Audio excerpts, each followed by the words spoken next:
Hey there, it's Casey. Taking apart some vanilla here because I drink tons of chocolate mixed with blueberries, strawberries, blackberries, raspberries, and because I got inspired by David Wolf's video, he said if you mix blueberries and raspberries and berries with the chocolate, it brings the antioxidants into your bloodstream. So I was like, oh, I gotta do that. So I threw tons of chocolate, good amount of honey, and just mixed it all up, and I drank quite a bit. So I got super inspired with all these thoughts and these things that are coming to me from the videos I'm watching, and I think that's important in this new age. Some people don't go on the internet and they don't watch videos, but I think it brings you to another level because it gets your mind going in different directions. Whatever you're thinking about is what you're living. So if you're just maybe on the beach and enjoying nature, that's fine, but for me, I like to be involved with what's going on right now, like the good stuff, like the superfoods, the next level of longevity, and all the fun stuff. So just wanted to document this video because when I get super inspired, I wake up the next day and I'm like, man, I was so on the level, I was so connected with the universe, and what was I thinking? I can't remember. So I want to watch my videos again and share my videos to get people inspired as well, and to remember what it feels like in those days. We have our nights where we're just super into the spiritual world, connecting with ourselves, connecting with people, and go to work and we're in this mode, like this just hard, like structured mode. And I'm practicing bringing the spiritual experience to my experience when I'm making money, and eventually I want to evolve that. Right now I'm involving that into having that spiritual work be how I make money, by sharing this information and sharing these super amazing plants that help people change their lives. And that's what changed my life, was getting into plants. I started eating. I went to the local bulk store in the herbs and just got every herb that was good for me and just started eating. I had like 30 to 60 different jars of powdered herbs and was just mixing it all together, whatever I felt. Today, spirulina, just anything and everything. And I literally had a 32-ounce glass that was filled with 16 ounces of powder and 16 ounces of water. And that's what changed my life, because it started helping me think differently, feel differently, act differently. Then I started changing the way I eat. And when I met my girlfriend that I'm with now, Susie, she's raw, so I didn't know what raw was, never heard of it. I mean, I've heard of it, went to raw places, but I had no concept of what it really involved. And then started eating raw as well, and I realized that was the number one key. I was eating the best herbs in the world, and my life was subtly changing. But when I changed my diet, that's when I literally, physically, mentally, everything completely changed. Is your main thing you eat. And for me, it wasn't like some concept that was like getting into a new religion or anything. I had no idea about it, so it wasn't that hard for me. I just started eating different, and that was fine with me. I wanted to change anyway. So I started realizing, like, wow, this weight that I've had for so long is just gone. My face looks different, I'm different, everything's different. And you would think that the herbs would do all that, but it was the food that really did it, changing the food. Instead of eggs and meat, I ate avocados and kale, and all these concepts that people say, I find I experience differently. I don't feel any malnutrition. And I think it's also because I take like shilajit, super mineral pitch, things like that. Shilajit is a mineral pitch, and I take like B12 supplements from Global Healing Center. But yeah, so that changed my life, and super inspired right now. Just wanted to document. So I was thinking about, like, we need to create more tonic cafes, like with food, with coffee, and even with alcohol. When people are drinking alcohol, we need to make the proper alcohol how it was originally made. Alcohol, tonic alcohol, not to just get drunk, but to get healed. Real alcohol doesn't have fluoride and doesn't have chemicals and sulfurs. It's pure, clean, pristine alcohol with like chaga mushroom, reishi mushroom, like all the good stuff in there, just packed in there, whatever you can imagine. So, and really what I'm going after right now is like a smoothie tonic slash coffee. I don't drink coffee, but it really helps a lot of people, so why not throw some tonics in there? That's what David Wolf says. Whatever you're doing, don't try to eliminate it, just add good stuff to it. And that's what he was talking about with the alcohol, is like some countries, they still use the alcohol. They haven't lost the tradition of how it was originally made with the medicines. And yeah, so I really, right now, I'm really wanting to get into like connecting with the universe more and more. Like I'm paying attention, like, okay, what connects me with the universe? When do I feel really in tune? When do I feel super inspired? When I'm doing yoga, when I'm drinking chaga, sometimes when I'm taking plant medicines, and sometimes that can be too extreme, so I'm trying to find the more subtle ways, like drinking ormus. I make ormus, my company is Ormus Hawaii, and I make it from the Hawaiian Ocean. And I take that, and that super connects me, mellows me out, balances the hemispheres of my brain, and just connects me to the universe. And that's really what I thrive for, is to be connected and just to have the gnosis and try to naturally evolve what we are, what I am, to its fuller experience. Like this form that we take, this body that we have, all the bodies we have, the light body, the energetic body, the physical body, all these, that we're like in a vehicle that we just know how to drive. We don't know all the tricks yet. We can do many more things. What I'm learning from these people that are super evolved, they're giving hints at the possibilities of what we can do, and it's super amazing. And I'm not like thriving for that, like I gotta learn how to do this. I know it's gonna happen naturally if I just start doing the right thing, eating better, thinking better, meditating more yoga, just doing simple things every day, gaining more discipline. Like say I want to meditate more, get the discipline to wake up on time to meditate, go home, make time to meditate again, and just meditation alone will change your life. It'll change the plasticity of your brain, it'll change how your body functions, it'll change how you think. So just simply starting simple things that you can do, like cut out the idea of I don't have the money for that, because meditation's free and it's all you need. I've experimented with plant medicines, and I'm talking about psychedelics, and really you can do it at home with meditation and yoga, and that's just takes a little bit of inspiration, a little bit of wanting to do it. I'm also paying attention what creates the desire, because that's really important. If you know what creates your desire to do something, like, oh, I just got home, I'm really retired, and think about a Shaolin monk. They don't get home and feel tired. They are on it all day perfecting their skill. So if I think of them, I'm like, okay, I'm not tired. I'm just need to get out of my funk and like do what I gotta do. And it's not even as intense as what they do. If I did what they do, I would just be so solid of being. Like I just gotta wake up and to realize my full potential, rather than this idea that I'm tired, had a long day. These are all just ideas that we have created, and these are just like programs. Like, okay, I've acted like this for so long, and this is a program, and I've done it my whole life. But guess what? Our brain is plastic. It's plasticity. We can change it. We can literally, through just meditation alone, change our entire system and be a completely different being. We'll look back at ourselves in a year and be like, whoa, I didn't even realize how much I changed just by changing my diet. And I wouldn't even call it changing your diet, just making better choices, like what you put in your body. Imagine what you get from the store. Practically almost everything in the store is unedible. It has so much stuff in it. I go to the store and I just want to get things that are living, things that nature made, and then go home and make my own condiments.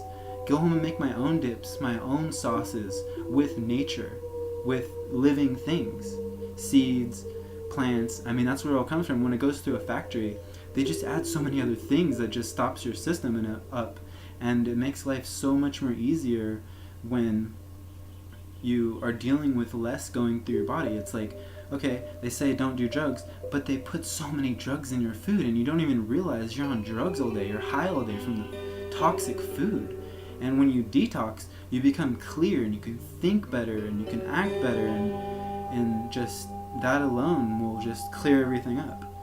So what I got here now is some just scraped out the vanilla bean and just mixed a little honey. I'm just gonna eat like that. Vanilla bean and honey. You don't get this with vanilla tincture. They put in some weird alcohol and something you don't even want to eat. But if you take vanilla bean and honey and mix it, your kids are gonna go crazy for it. And it's super relaxing, super subtle, and like it's a sedative, so it'll calm the kids down. And it's super medicinal. If you look up the medicinal properties of vanilla, you'll be amazed. And it's like, if you get a bulk amount, it's like $30 a pound for vanilla beans, and it's really fun to like extract. It's really gets fun when you start really getting in touch with your food. Like my first time I opened a coconut, it was just like an experience in itself. I didn't have any clue about a coconut, what it really was. I opened the coconut, I got the water out. It was such like an achievement, and I left the shell in the room, and then it started molding, and I'm like, what's going on with this? I realized there's meat inside and it's molding, and I was like, whoa. And I was like just learning more about nature, and then so started experimenting with the meat, and then this stuff is amazing. I don't think you've truly had vanilla until you do this. So I got the meat, I got it out. It was pretty challenging because it was an old coconut, and older coconuts have like, it's really hard meat. It's really tough to get out. You gotta be careful because the shell's really sharp and you're like really trying to get it out with a spoon really hard. And so I got it out, I put it in the blender with a little bit of water, strained that. Then I discovered where coconut milk comes from, because you got the water that comes out of the shell, and then you blend up the meat with a little bit of water and you strain that, and that's coconut milk. So then I started making yummy stuff with that, and then I took the meat that was all dry from it and I made like a coconut cake and just packed it down really hard in a bowl and just put honey on it, and that was a super delicious meal. And you can even make savory meals with coconut meat. And just take little black salt from India, and it tastes like very sulfury, so it literally tastes like eggs. You mix that with some young coconut meat, and young coconut meat has a little more eggy texture, and you take that and it literally feels like you're eating eggs, like the texture and the taste and everything. Super delicious, super, a lot of minerals in there. The black salt is super medicinal, and really amazing experience, and it's really beautiful. So another thing about making this video is I wanted to document that I want to get into numerology more and learning about how that works in our life, how lives are being changed from applying numerology to every aspect, from selling your home to changing your life to finding out your blockages to connecting people. Literally there's a whole system around us, and if we just learn a little bit about it, whether it's feng shui or numerology or dowsing. Dowsing is to find something, but dowsing to me is literally to feel something. So people, the classic thing with dowsing is like a stick to find water, but if you learn dowsing and you turn your body into a dowsing tool, then you can find anything and anyone you want for your experience to make your life better, make someone else's life better, connect people, help the world evolve. And really, it's becoming in tune with yourself and in tune with your surroundings and in tune with these principles and these laws of nature and how they're applied. In Australia, they know about their heart. It's something to do with their heart, and they follow their heart, was what they say. And one experience that I heard is man Janvilel Melchizedek went to Australia and met some people in Australia, some Aboriginals, and had a really amazing experience with them. And one of the elders said, we'll send someone to you when you need it. So he was in Arizona in his house, and he was selling his house, and he's packing up, and this boy walks up and he asks if he can help, and he's like, no, I got it, I can do this. And the boy insists, no, I want to help. And so he is traveling a long ways to his next house. The boy even went all the way to his next house to help him unpack and everything, and the boy mentions the tribe's name, and Drenvilla said, there's no way anyone could have known the elder's name and the tribe's name. And he said, how did you find me? He said, I followed my heart. This kid had no technology. He was just walking. Imagine if we learned about ourselves enough to just walk and find what we need. Water, people, and just have the gnosis. There is this gnosis that we can attain just to know. I believe it's beyond what we know as psychic. Psychics are hints here and there. The gnosis is It's not like you get an image, you just know immediately. So I'm going to get to that level of experience. To be aware is what I'm finding about, is what it is, simple awareness. First, just becoming aware in the daily life, how I'm acting, how I'm thinking. Just first becoming aware, not being a critic of yourself and saying, oh, I could do this better and that better and this better and that better. Just be aware of how you're being, just continuously being aware, and just the awareness will change it. And then we become aware of our surroundings, and we become aware of nature. And then when we become aware of these things, like following the heart and the technology, it's probably beyond the word of technology, but the word I can come up with right now is technology of the heart. And we have our mind that is so dominant right now, but we also have brain cells in our heart that can think. We can think from our heart. If we just imagine going down to the heart and thinking from there, just that presence of that will drop us into a whole another experience. And it's really amazing. And that brings me to thinking about people that I see that are just so in like a driving mode. They're just like not even aware of, they're just on this mode, like whatever mode they're on, they're just on it. And I start thinking about them, and I'm like, I mean, you have to find it yourself. There's no, to me it's informing, to be informed. And the way I become informed is through my curiosity. I was curious, how does this work, how does that work, what does this do? And just through curiosity, it's evolved into even more deeper levels and more expanded levels of understanding. And just YouTubing, Googling, just searching, and one thing led to another thing. And what I feel like it is the universe is teaching me. The universe is our ally. We can think the universe is against us and the whole world's against us, or we can think the world has got our back, has got us, is helping us. And however we're thinking, if we realize like how we're thinking, whether the world is against us or the world is helping us, that's going to be your experience. My first experience, when I didn't know about anything, I was just automatically the average being in America probably thinks from all the videos and everything that the world's against us. Everything, this is gonna go wrong, something's gotta go wrong, it's going so good, it's gonna go wrong. That's just what we're taught through movies and through people's mentality. And once I started looking, I was like, what is psychic? There's a word psychic, so there must have something to do with that. What's magic? What does these words mean? These words are here for a reason. Magic and illusion are two different things. There's two kinds of magic. There's illusionary magic, which is card tricks. And then there's magic, nature magic, celestial magic. And these magics are very present with us all the time. And they're almost, in a way, working against us if we're not aware of them. So our thoughts, when we think, that's an energy. It's probably the most powerful energy we have control of is our thoughts. And that's where the magic is. So what I discovered in searching, my first search was what is magic, and I've slowly discovered that thoughts become things, and that's so commonly said, but once you really experience that, you dream of something, you desire something, and you realize it's happening. Everything I think is happening. And the Egyptian being Thoth, thought, he's just that. He's teaching how powerful thoughts are, and we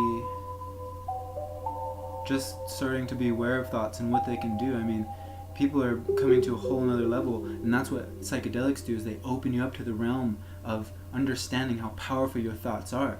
You start realizing, in meditation even, you realize, like, whoa, it's super important for my health and for my surroundings and for the people around me on how I'm thinking. I'm creating a space, I'm holding a space. If I feel fear, people around me are gonna feel fear. And there's trained people that go to other countries that are in extreme situations that create peace. They've tested it, full moon, not full moon, every day of the year, they've tested it, and it's been proven that they are holding space just by feeling peace. They've been trained to feel peaceful in areas that aren't the peacefulest ever. And there's less things, less violence that go on, less everything other than peaceful, and it starts to become more peaceful just by those beings being there, those people being there, feeling peace. And this is how healing occurs. Some healers, they look at the being and they feel that they're already healed. It's this feeling that creates. The thoughts are very creative, but when you realize that thoughts and feelings have a role together, if you're having a bad day and you have a bad thought and it creates a bad feeling, and then that bad feeling creates a bad thought. So if you catch that and you realize, I can change my thoughts to good thoughts, and then I have good feelings, and then you can keep the cycle rolling on the good.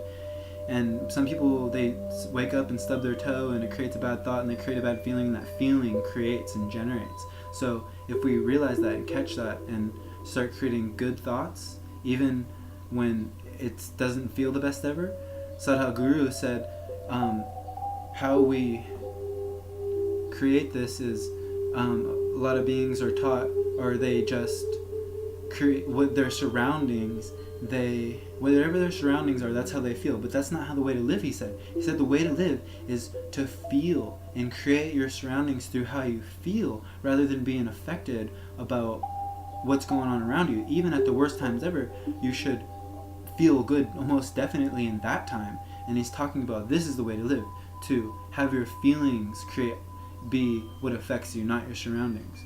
And that was really powerful. You can watch his video, Sadhguru. His videos are really amazing. I'm not sure which video that was, but when he explained that, I just got it. He is probably one of the main teachers that I learned from on the internet. So I hope everyone enjoys this video. I'm gonna continue, and when I have more inspirations, I'm just gonna take a minute to breathe and absorb and let more things come to me. And I feel like, this is a channeling, and I feel like we get these cosmic energies that come in from whether we eat cacao beans, like chocolate, raw chocolate, and whatever plants we eat, we kind of download that information. It opens up energy for different energies to come in, and that's why I started getting into plants, is because I just realized there's a connection. And yeah, so thank you for listening. Much love. Enjoy your day and be inspired and inspire people. Watch your words and what you say to people. Keywords affect people. So if someone is in a certain way, don't say keywords that you know are going to affect them. Just be very gentle to people and just try to help them, and they'll help you. And especially people that aren't treating you the best ever. Hurt people is what they say. Like, if someone's hurt, they hurt people. And don't try to change people, because they're going to be how they're going to be, but just be aware of yourself and how you're reacting to your surroundings. And it's the subtle things that you don't even realize at that moment. You're really affecting people. I've come across people that they look at me different the next time I see them, and I'm like, what's going on? And I start to realize that I said something that I didn't realize that changed their life. Just being myself. Just be yourself. Don't be afraid to say what you need to say in a gentle way, and just gently give your message, and don't be attached to how they receive that message. Just who's ever in your presence, learn from them and teach them, and just keep that cycle going of learning and teaching. And just, if we live like that, we won't have bad people and good people. That's been my challenge, is learning from people that I don't see as good. Seeing more of the light in the darkness is the way to go, because we can't change what's in front of us, so why not look at it differently? That'll change how we experience what's in front of us. And that's been my lesson in my teaching. So hope you enjoyed it. I love you. Thank you. Namaste and Lak'ech.